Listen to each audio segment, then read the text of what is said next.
করছেন যেটা আমার মন্ত্রণালয়ের না, কিন্তু আমি জানি যে বাণিজ্য মন্ত্রণালয় তারা চেষ্টা করতেছে বাজারটা যেইভাবে একটা সহনীয় পর্যায়ে নিয়ে আসার জন্য। তারা অনেক চেষ্টা করতেছে সহনীয় পর্যায়ে নিয়ে আসতে। আমার মনে হয় খুব তাড়াতাড়ি এই বাজারটা একটু সহনীয় পর্যায়ে চলে আসবে। সিন্ডিকেটের বিষয়টা তো আপনার মন্ত্রণালয় মনে করে না সিন্ডিকেট ভাঙের ব্যাপারে না না, মানে বাণিজ্য মন্ত্রণালয়ের সিন্ডিকেট তো আমার মন্ত্রণালয়ে করে না। আপনি আমারে আমি কিন্তু দেখি কৃষি মন্ত্রণালয় এবং স্বরাষ্ট্র মন্ত্রণালয়, এটা বাণিজ্য মন্ত্রণালয় যদি কোনো সিন্ডিকেট থাকে তারা অবশ্যই ভেঙে দেবে। স্যার একটা বিষয় স্যার, দুর্গাপূজা পূজা তো আসন্ন স্যার, হ্যাঁ। তো এবার পূজার জন্য স্যার আপনারা কি ধরনের বাড়তি নিরাপত্তার ব্যবস্থা নিয়েছে স্যার, আর কোনো শঙ্কা আছে কিনা স্যার? এবার দুর্গাপূজার কোনো ধরনের কোনো শঙ্কা নেই।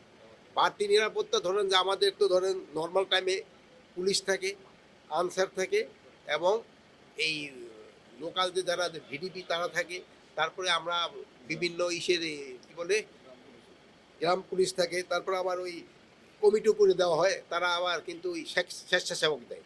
এবার তাছাড়াও আমরা কিন্তু এক্সট্রাভাবে র্যাবরে দিয়েছি, বিডিআর দেওয়া হয়েছে, সেনাবাহিনীকে ডিপ্লয় করা হয়েছে, নেভিরে ডিপ্লয় করা হয়েছে, প্লাস এয়ারফোর্সেরও ডিপ্লয় দেয়। এবার সব ধরনের বাহিনী ডিপ্লয় করা হয়েছে।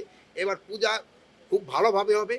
আমি আশা করব যে এবার কোনো ধরনের কোনো রকমের কোনো সমস্যা হবে না। আর এতে আমি আপনাদেরও সব সহযোগিতা চাবো।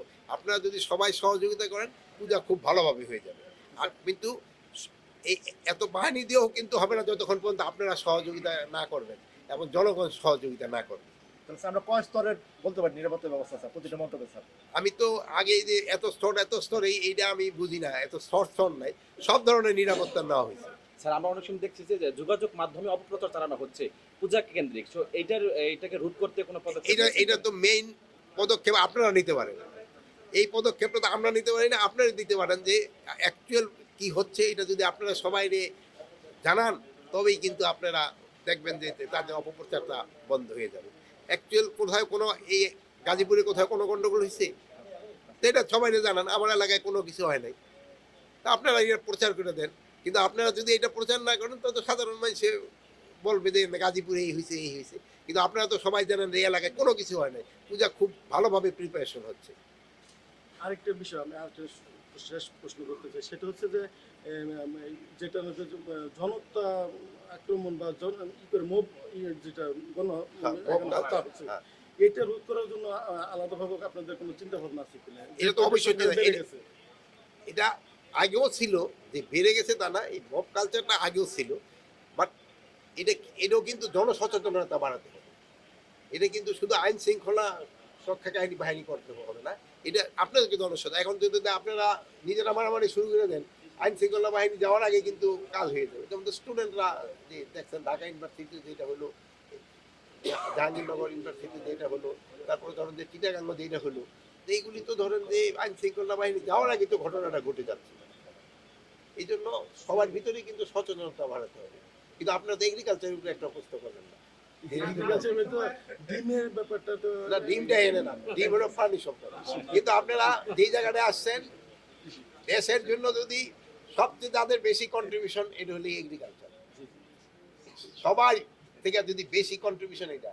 আর আর বাংলাদেশের ভিতরে সবচেয়ে যদি বেশি দেখেন এই এলাকার যে যারা আছে এটা আমাদের এগ্রিকালচারের, তারা কিন্তু পুরা কাজ করে যাচ্ছে। এক সময় আমাদের লিবারেশনের পরে আমাকে 7.5 কোটি লোক আসছিল, জমির সংখ্যা ছিল যা, এখন কিন্তু জমির সংখ্যা কমে গেছে, এখন লোক হয়ে গেছে প্রায় 17.5 কোটি। কিন্তু এর কিন্তু এই এগ্রিকালচারের এই উন্নতির জন্য কিন্তু খাওয়াতে হচ্ছে, বুঝছেন?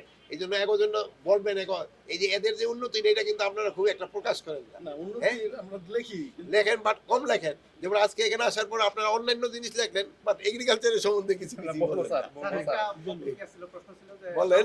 বন্যায় বিভিন্ন অঞ্চলে কৃষির ব্যাপক ক্ষতি হয়েছে, তো এই ক্ষতিগ্রস্ত কৃষকের জন্য কৃষি মন্ত্রণালয় বিশেষ করে ক্ষতিগ্রস্ত অলরেডি আমরা কিন্তু টাকাও পাঠিয়ে দিয়েছি, বীজ পাঠিয়ে দিয়েছি, সার পাঠিয়ে দিয়েছি, এবং অন্য জায়গা থেকে চারা রোপণ করে কৃষকদের দেওয়া হয়েছে।